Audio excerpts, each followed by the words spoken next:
मित्रों, एक बार फिर से आपका स्वागत करते हैं हम होप चैनल हिंदी में। और हम परमेश्वर का धन्यवाद देते हैं कि हम अपने हिंदी के होप चैनल के माध्यम से पूरे दुनिया को परमेश्वर के वचन का सुसमाचार सुना सकते हैं।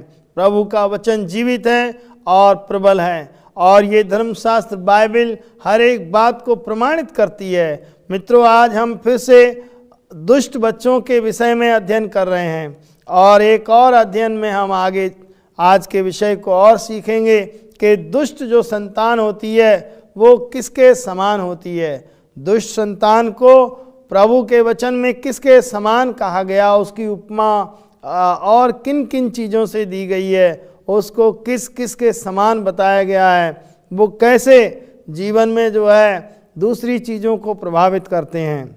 मत्ती 13 अध्याय और उसके 47 पद से लेकर के 50 पद तक प्रभु के वचन में इस प्रकार से लिखा हुआ है कि दुष्ट जो संतान होती है वो बेकार की मछलियों के समान होती है। जो मछलियां किसी काम की नहीं होती, उनको सिर्फ मछुआरे पकड़ लेते, जाल में आ जाती हैं, तो जब वो नदी के किनारे ले जाते हैं तो उन बेकार की मछलियों को फेंक देते हैं।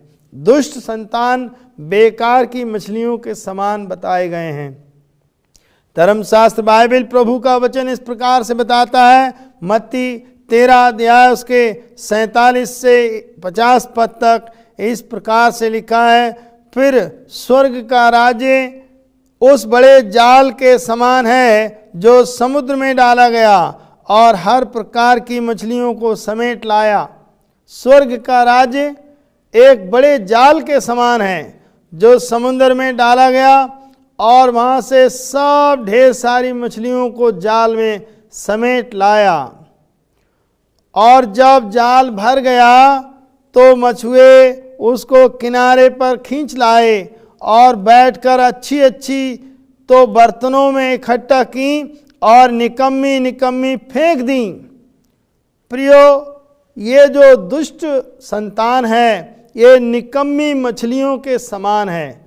इनको निकम्मी मछली की उपमा दी गई है कि वो किसी काम की नहीं है। उनको सिर्फ मछुआरे क्या करते हैं, फेंक देते हैं, उनको बर्तनों में नहीं रखते, क्योंकि उन मछलियों से कुछ बनेगा नहीं। तो इस संसार में जो दुष्ट बच्चे हैं उनका भी यही हाल होगा, और स्वर्ग के राज्य में उनकी कोई ज़रूरत नहीं होगी। स्वर्गीय राज्य में उनके लिए कोई जगह नहीं होगी। वहाँ पर भी उनको कोई बर्तनों में रखने वाली चीज़ नहीं होगी। वह बेकार मछलियों के समान फेंक दिए जाएंगे। और आगे वचन में लिखा है कि जगत के अंत में ऐसा ही होगा, स्वर्गदूत आकर दुष्टों और धर्मियों से दुष्टों को अलग करेंगे। स्वर्गदूत आएंगे और स्वर्गदूत आकर धर्मियों को दुष्टों से अलग करेंगे, जैसे कि मछुआरा अच्छी मछलियों को अलग करता है और बेकार की मछलियों को फेंक देता है। ऐसे ही स्वर्गदूत आकर के धर्मियों को पापियों से दुष्टों से अलग करेंगे।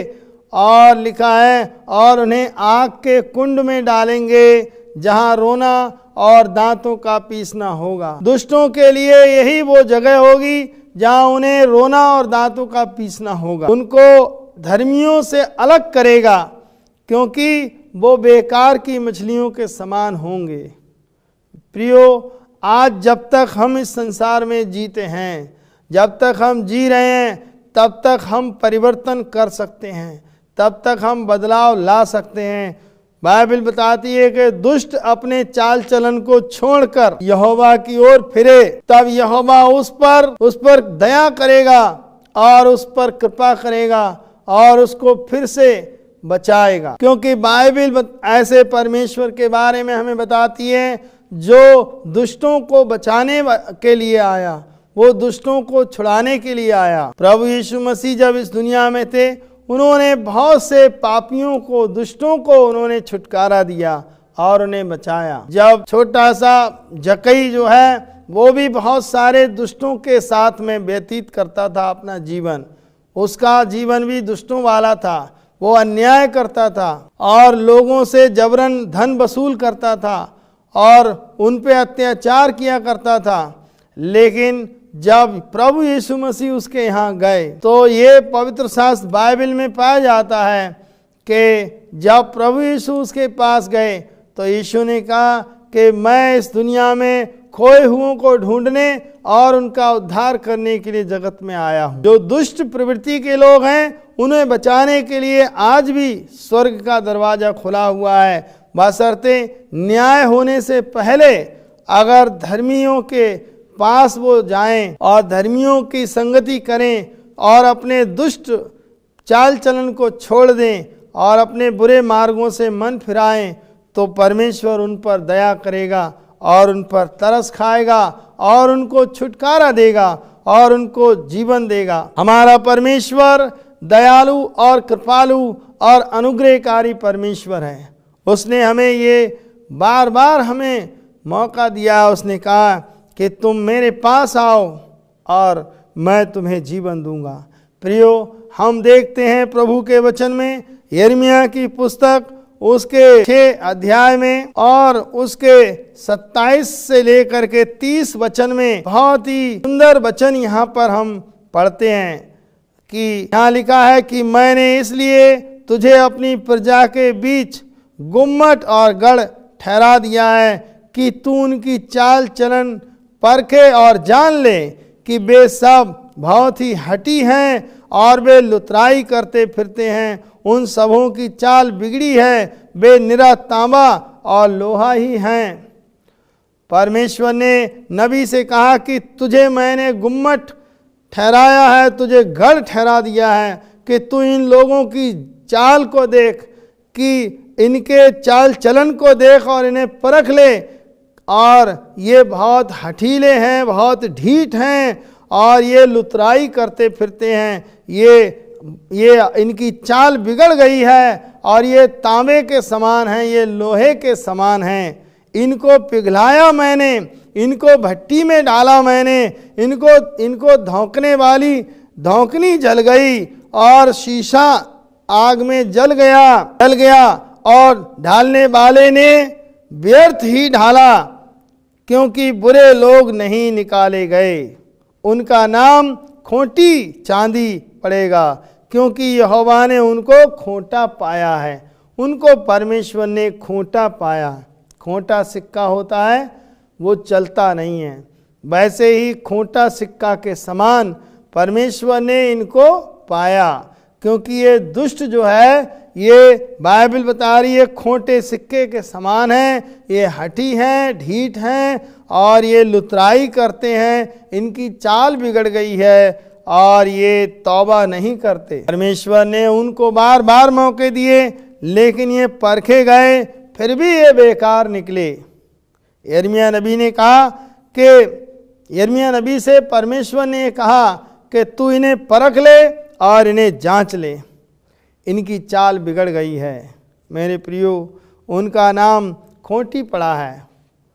और उनके बारे में प्रभु का वचन लूका 6 अध्याय और उसके 43 वचन में इस प्रकार से हम पढ़ सकते हैं। लूका 6 अध्याय का 43 वचन, प्रभु का वचन इस प्रकार से हमें बताता है, कोई अच्छा पेड़ नहीं जो निकम्मा फल लाए, और ना कोई निकम्मा पेड़ है जो अच्छा फल लाए।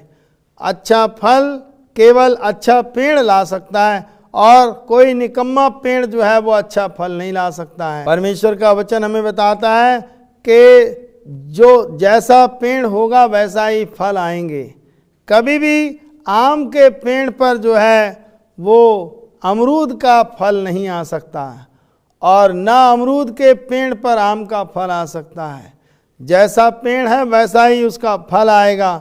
अगर कोई पेड़ ही निकम्मा होगा तो उसका फल भी निकम्मा आएगा। यदि उसके माता पिता परिवार के लोग चाल चलन में ठीक होंगे तो उनके बच्चे भी चाल चलन में ठीक होंगे और उनको परमेश्वर की शिक्षा और दीक्षा दी जाएगी, तो वे सही रास्ते पर चलेंगे और आगे चल के वे दुष्टता नहीं करेंगे। परंतु वे परमेश्वर के वचन के खोजी होंगे और परमेश्वर के सत्य वचन पर चलने वाले होंगे, और उनके अंदर से ढीठता और ये हठ धार्मिकता और ये बुराइयां जो है उनके बीच में से दूर होंगी। प्रभु का वचन बताता है हर एक पेड़ अपने फल से पहचाना जाता है, क्योंकि लोग झाड़ियों में से अंजीर नहीं तोड़ते और ना झरबेरी के पेड़ से अंगूर तोड़ते हैं। यहाँ पर परमेश्वर का वचन में प्रभु यीशु मसीह ने कहा कि कोई पेड़ जो है अपने फलों से पहचाना जाता है। अगर हम किसी पेड़ के ऊपर फल लगा हुआ देखते हैं तो हम पहचान लेते हैं कि ये पेड़ उस अमुक फल का वृक्ष है। और कोई आदमी झाड़ियों में से अंजीर नहीं तोड़ता है, अगर उसे अंजीर चाहिए तो वो अंजीर के पेड़ के पास जाएगा।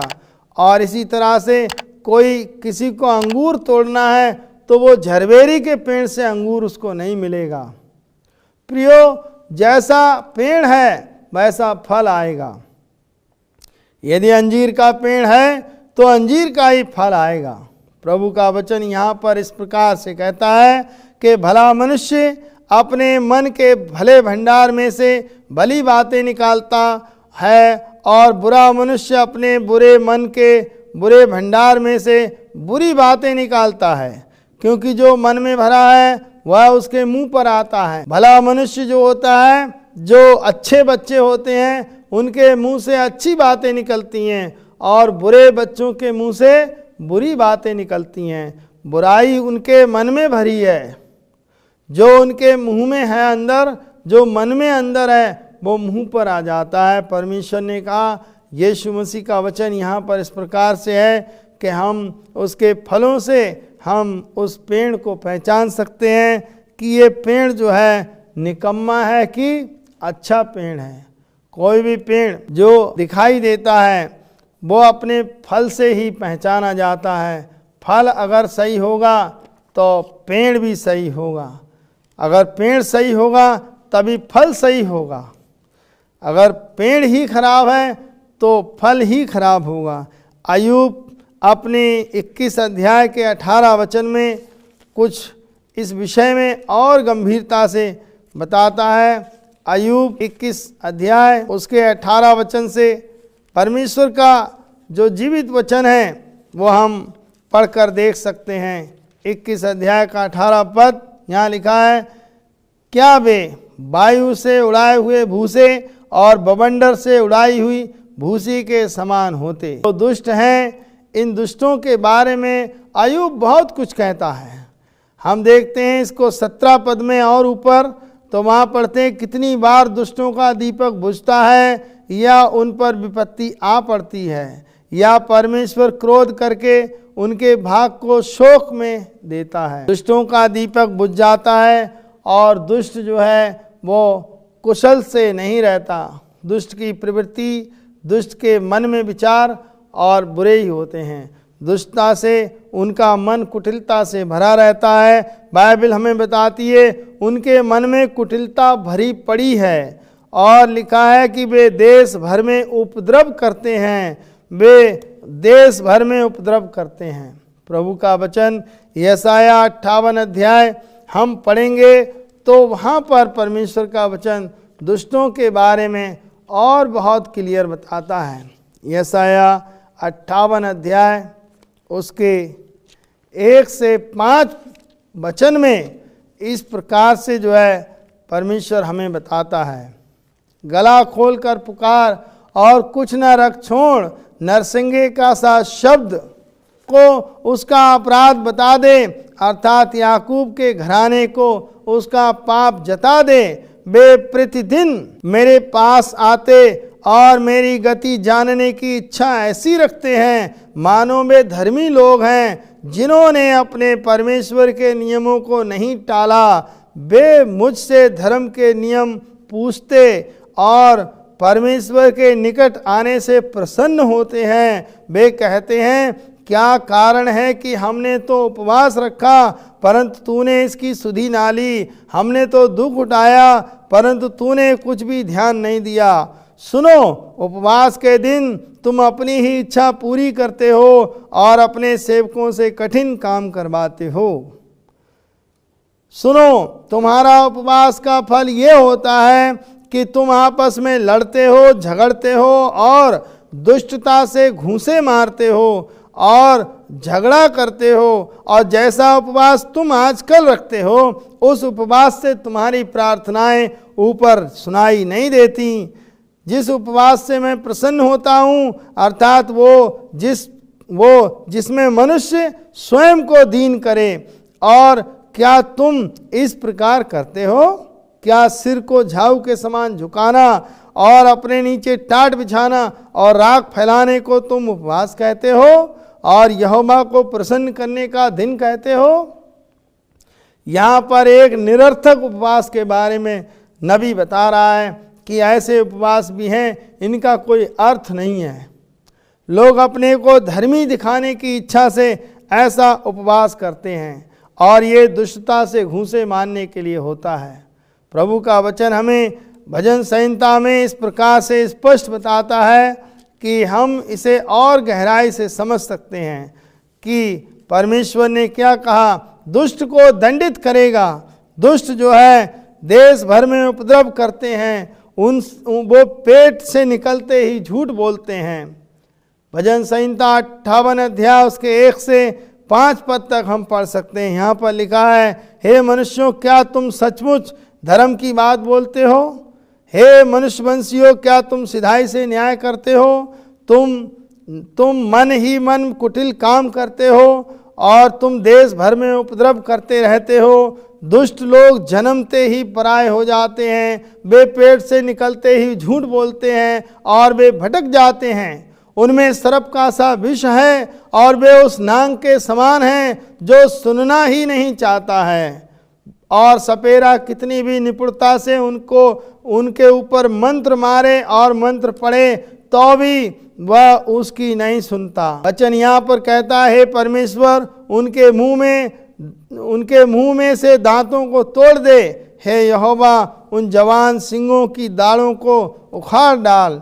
वे ऐसे मनुष्य हैं जिनमें सर्प का सा विष है।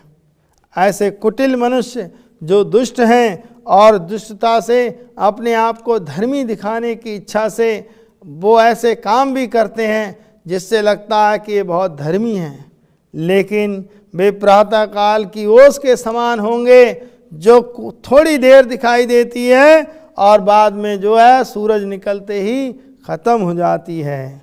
वे जंगली गूलर के समान हैं जो किसी काम की नहीं है, थोड़े समय के बाद उसको कोई इस्तेमाल नहीं करता है। वे रेत पर बने हुए उस मकान के समान हैं जो मूर्ख ने घर बनाया और उसने जो है फटाफट जल्दी से जल्दी उसने रेत के ऊपर घर बना दिया और बाढ़ें आईं और आंधियाँ चलीं और तूफान आया और उस घर से टकराया और वो घर गिरकर चकनाचूर हो गया। मित्रों, हम देखते हैं कि दुष्ट जो है ऐसे होते हैं। दुष्ट रेत पर बनाए हुए मकान के समान होते हैं, वो ज़्यादा देर टिकता नहीं है। जब उस मूर्ख ने घर बनाया था उसने रेत पर बना दिया, बालू पर बना दिया, और जब बाढ़ आई, आंधी आई और हवा चली, पानी आया तो वह घर चकनाचूर हो गया। लेकिन एक बुद्धिमान था, वो धर्मी था, उसने अपना घर चट्टान पर बनाया। जब उसने घर बनाने से पहले उसकी दीवारों को मजबूती दी और उसने बुनियाद को मजबूती दी। ये घर बनाना एक माता पिता को दर्शाता है कि आज माता पिता अपना घर बालू पे बना रहे हैं या माता पिता अपना घर चट्टान पे बना रहे हैं। माता पिता अपने बच्चों को क्या बालू पर बना रहे हैं या चट्टान पर बना रहे हैं? यदि वे बालू पर बना रहे हैं तो इनका घर चकनाचूर हो जाएगा। यदि वे अपने बच्चों को अच्छी शिक्षा दे रहे हैं और उसे मजबूती से परवरिश दे रहे हैं और उन्हें बुनियाद मजबूत डाल रहे हैं तो समय आने पर आगे चलकर वो मकान जो है पुख्ता होगा, मजबूत होगा और वो गिरेगा नहीं। सत्य का परमेश्वर हमें ये बताता है कि हमारे बच्चे, हमारे परिवार दुष्ट से बचे रहें और दुष्ट से दूर रहें, दुष्ट की प्रवृत्ति पर ना चलें और धर्म के मार्ग पर, सत्य के मार्ग पर परमेश्वर की योजना को जानें और उस पाप से बचे रहें और पापी से बचे रहें। वो शैतान जो दुनिया में केवल पाप के लिए, पाप करने के लिए लोगों को उकसाता है, उससे बचे रहें और धार्मिकता के मार्गों पर चलते चले जाएं। तब परमेश्वर की शांति आपके डेरे में, आपके निवास में और आपके घर में बनी रहेगी। प्रभु आपको आशीष दे। आइए हम इस वचन के लिए प्रार्थना करें। स्वर्गीय महान पिता परमेश्वर, धन्यवाद के साथ प्रभु यीशु मसीह के नाम से विनती, निवेदन और प्रार्थना करते हैं, आज के संदेश को सुनने समझने के लिए हमारे जितने भाई बहनों ने इस वचन को सुना है, प्रभु यीशु के नाम से उनके बच्चों के लिए हम दुआएं खैर देते हैं और इनके बच्चे नेक और शरीफ और भले इंसान बने और दुष्ट से इन्हें बचाए रख प्रभु, ताकि इनका कल्याण हो और इनका उद्धार हो। प्रभु यीशु मसीह के नाम से इस प्रार्थना को मांगते हैं, आमीन।